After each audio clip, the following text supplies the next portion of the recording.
My family has spent just a little bit of time coming up with what we hope is going to be an appropriate motto for this campaign. It goes something like this, see if you like it. Live free or die. Yeah.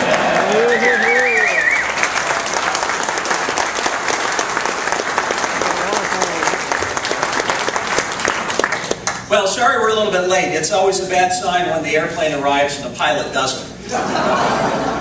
I couldn't quite pull out my pilot's license in time, but here we are, and thank you for the wait. We are honored and delighted to be here.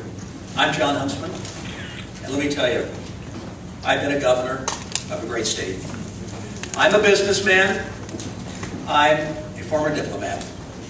I'm a husband of the love of my life. 28 years of the finest human being I've ever known.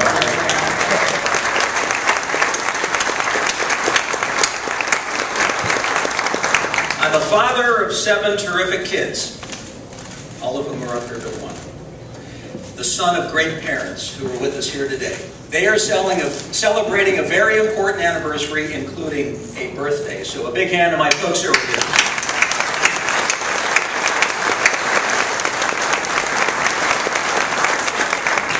Now, I'm from the American West, where the view of America is limitless, with lots of blue sky. I've also lived overseas 4 times, where the view of America from 10,000 miles away is a beautiful picture of liberty, opportunity, and justice. People secure in their rights and in love with their liberty. People who have done more good for more people than any nation in history.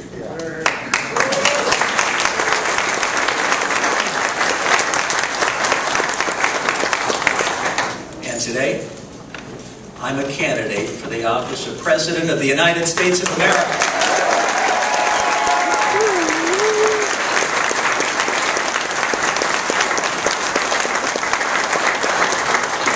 My kids can't believe I just said that. I'm asking for the greatest privilege Americans can bestow on a fellow citizen. And you're entitled to know the reasons why. You see, today Americans are experiencing, through no fault of their own, something that is totally alien to them. A sense that the deck is stacked against them by forces beyond their control. No matter how hard they work and save and plan, it seems that opportunities are not here for this generation that have been here for previous generations. Perhaps saddest of all, we have lost faith in ourselves. For the first time in our history, we are passing on to the next generation a country that is less powerful, less compassionate, less competitive, and less confident than the one we got.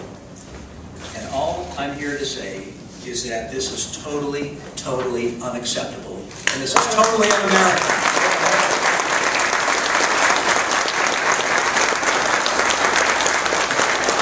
And we need not, must not, and will not make this a permanent condition. We will not be the first American generation that lets down the next generation. Because we have the power, the means, and the character to astonish the world by making from adversity a new and better country, this inexhaustible land of promise and opportunity. We have everything a nation could possibly hope for. We have our freedom. We have rule of law.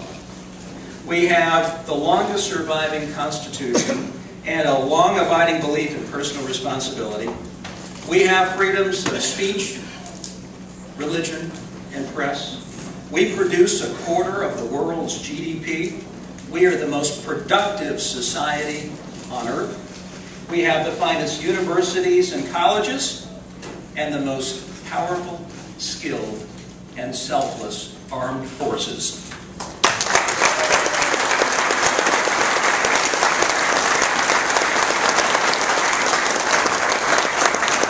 And we have character. Character that made a new world from the wilderness. Character that made the desert bloom and cities rise to the heavens. Character that made the world safer, freer, and more prosperous. Now what we need is leadership that trusts our strength. Leadership that doesn't promise Washington has all the solutions to our problems, but rather is willing to look to local solutions in our cities, towns, and states. Leadership that knows that we need more than hope. Leadership that knows that we need some answers. Yeah.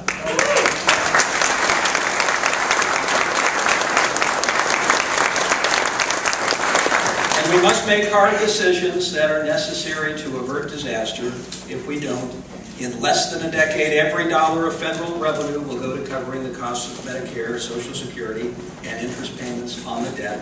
And then we'll sink deeper and deeper into debt for everything else, from national security to disaster relief. Our country will then fall behind the productive capacity of other countries. Our influence in the world will wane.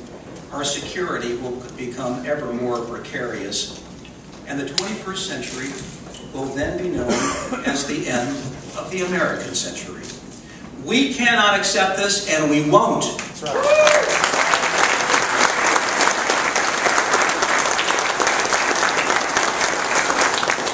But here's the challenge. We must proceed at a time of weak economic growth and very high unemployment. We desperately need jobs and the opportunities that they carry. So we must play to our strengths and give the most innovative people on earth the tools they need to succeed. We must make broad and bold changes to our tax code and regulatory policies, seize the lost opportunity for energy independence, and reestablish what it means to be a teacher in society.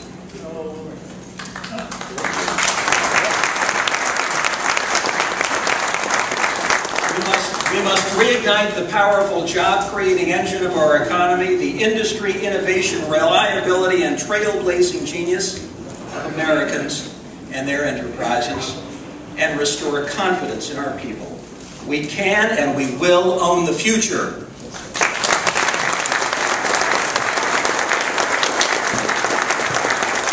We did many of these things in Utah when I was governor. We cut taxes, we flattened rates, we balanced the budget, we worked very hard to maintain our AAA bond rating status, something that very few states can claim credit for. When the economic crisis hit, we were ready. And by all accounts, our state was measured as the best state in America for business, the best managed state in America. We proved government doesn't have to choose between fiscal responsibility and economic growth. I learned something very important as governor. For most American families, there is nothing more important than a job.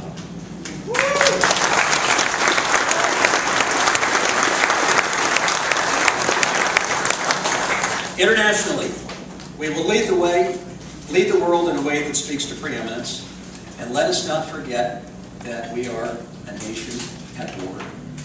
I was reminded of this not long ago, when together with Paul Chevalier, a former Marine and great friend who I know is here with us, went to attend the VFW convention right here in this great state. I looked at the audience, and you know the people I'm talking about, proud, wearing ribbons from the wars that they had fought in battles past. I looked in their eyes, and I saw America's greatest generation.